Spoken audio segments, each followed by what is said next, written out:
नमस्कार। आज हम देखने वाले हैं कि यहाँ प्रेजेंट सीट में हम कितनी आसानी से और जल्दी टोटल प्रेजेंट, एब्सेंट और लीव निकाल सकते हैं। तो इसके लिए हमें सबसे पहले यहाँ देखना होगा कौन सा फार्मूला लगाना है। जी हाँ, तो हम यहाँ शुरू करने वाले हैं, आज काउंटिफ के बारे में जानेंगे। काउंटिफ फार्मूले से हम बहुत ही आसानी से टोटल प्रेजेंट, टोटल एब्सेंट निकाल सकते हैं। तो सबसे पहले हम यहाँ पे क्या करेंगे कि काउंटिफ का फार्मूला टाइप करेंगे COUNTIF, उसके बाद ब्रैकेट स्टार्ट करेंगे और काउंट इफ में हम रेंज देंगे। तो रेंज के बारे में हमें समझना है कि कैसे रेंज देंगे, क्योंकि यहाँ पे मर्ज हमने की है सेल को तो प्रॉब्लम आ सकती है। तो यहाँ समझेंगे इसको। सबसे पहले हम ये इतनी सेलेक्ट कर लेंगे। ये सेलेक्ट करने के बाद यहाँ पे डबल क्लिक कर लेंगे और फिर से लगा देंगे हम सेमीकोलन। कॉलन लगाने के बाद में फिर हम देखेंगे कि आगे की एरिया सेलेक्ट करनी है, ये सेलेक्ट कर लेंगे। फिर से यहाँ डबल क्लिक कर लेंगे और फिर आगे की एरिया सेलेक्ट कर लेंगे। ये चीज ध्यान रखना, अगर कहीं पर भी कोई रेंज गलत होती है, जैसे ये देखिए मुझे लग रहा है कुछ गलत हो रही है, यहाँ पे गलत होते ही पूरी प्रॉब्लम खड़ी हो जाएगी। तो हमें ये यहाँ ध्यान देना है, ठीक है। तो हमने क्या किया कि ये पीछे से डिलीट करके यहाँ तक सेलेक्ट हुई थी, आगे की रेंज हमने ये फिर से सेलेक्ट की। फिर यहाँ पे हम डबल क्लिक करके कॉलन लगाएंगे, फिर आगे बढ़ेंगे, ये सेलेक्ट करेंगे। ये सेलेक्ट करने के बाद फिर से हम डबल क्लिक करेंगे और कॉलन लगाएंगे। फिर उसके बाद ये एरिया सेलेक्ट करेंगे, फिर से डबल क्लिक, कॉलन और फिर ये लास्ट का एक। ये सेलेक्ट करने के बाद यहाँ पे देंगे हम कामा। कामा देने के बाद हमें क्राइटेरिया, इन्वर्टेड कामा में हमें क्या सर्च करना है, इसमें टोटल प्रेजेंट सर्च करना है। तो टोटल प्रेजेंट को इन्वर्टेड कामा में लिखकर ब्रैकेट को क्लोज करेंगे।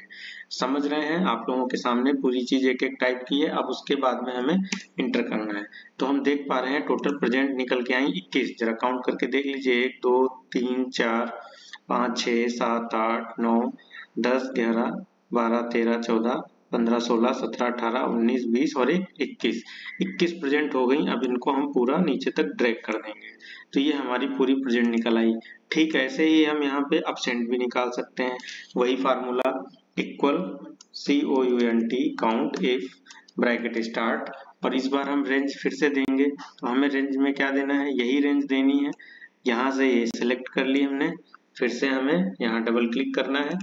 डबल क्लिक करने के बाद फिर से कॉलन लगाएंगे, फिर ये आगे की एरिया सेलेक्ट करेंगे, फिर से हम यहाँ डबल क्लिक कर लेंगे। डबल क्लिक करके हम यहाँ पे फिर से कॉलन लगाएंगे, आगे की एरिया सेलेक्ट करेंगे और फिर से यहाँ पे कॉलन लगाएंगे, फिर आगे की एरिया सेलेक्ट करेंगे और फिर से हम यहाँ पे कॉलन लगाएंगे। फिर उसके बाद में आगे की एरिया सेलेक्ट करेंगे, कामा लगाएंगे। इन्वर्टेड कामा में हम इस बार ए देंगे क्योंकि हम एब्सेंट निकाल रहे हैं। उसके बाद में इन्वर्टेड कामा को क्लोज करके ब्रैकेट क्लोज करेंगे और एंटर करेंगे। तो यहाँ हमें मिल गया कि टोटल इसकी एब्सेंट 4 है। इस तरीके से हमने यहाँ पे एब्सेंट निकाल ली। अब बची लीव। तो लीव के लिए भी हम यही फार्मूला यूज करेंगे, COUNT if bracket start, sorry गलत हो गया टाइप करने में, equal COUNT if bracket start. अब रेंज की बारी। तो रेंज हम यहाँ फिर से सिलेक्ट करेंगे, ये हमारी रेंज इतनी हुई। फिर उसके बाद में फिर से हम क्या लगाएंगे, यहाँ पे हमें वही लगाना है, कॉलन। कॉलन के बाद में फिर से ये आगे बढ़ेंगे, फिर से हम आगे डबल क्लिक करके, चूंकि डबल क्लिक नहीं करेंगे तो कॉलन लेता नहीं है तो हमें लगाना पड़ेगा।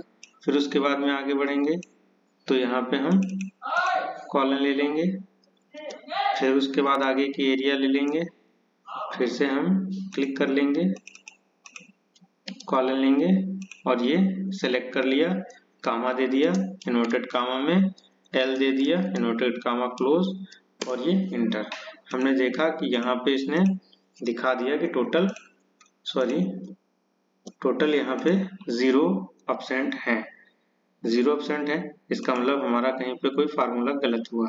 तो हम फिर से एक बार चेक करते हैं कि कहाँ पे गलत किया हमने फार्मूले को। फिर से पूरा फार्मूला लगाते हैं, क्योंकि ऐसी गलतियां अगर होती रहेंगी तो सिंपल सी बात है कि गलत तो होगा ही। तो हम इसको ड्रैग कर लेते हैं और यहाँ पे हम फार्मूले को ड्रैग कर लेते हैं और इसी फार्मूले में हम यहाँ पे चेंज कर देते हैं कि जहाँ ये ए काउंट कर रहा है उसकी जगह हम यहाँ पे L काउंट करा लेते हैं और ये इंटर कर देते हैं। तो फिर से 0 आया है, इसका मतलब है कि कहीं कुछ गलत हो रहा है। आगे ड्रैग करते हैं, सभी में 0 बस इसमें 10। अच्छा सॉरी, ठीक तो है, सही काउंट कर रहा है। यहाँ पे L है नहीं, इसमें L नहीं है, इसमें L आए हैं, सारे के सारे इसी में L आ गए हैं। तो लीव इसमें जितने आ रहे हैं उतने वो शो करा रहा है। तो उम्मीद करते हैं कि आपको जानकारी समझ में आई होगी। अगर जानकारी समझ में आई है तो फिर चैनल को सब्सक्राइब कर लें। धन्यवाद।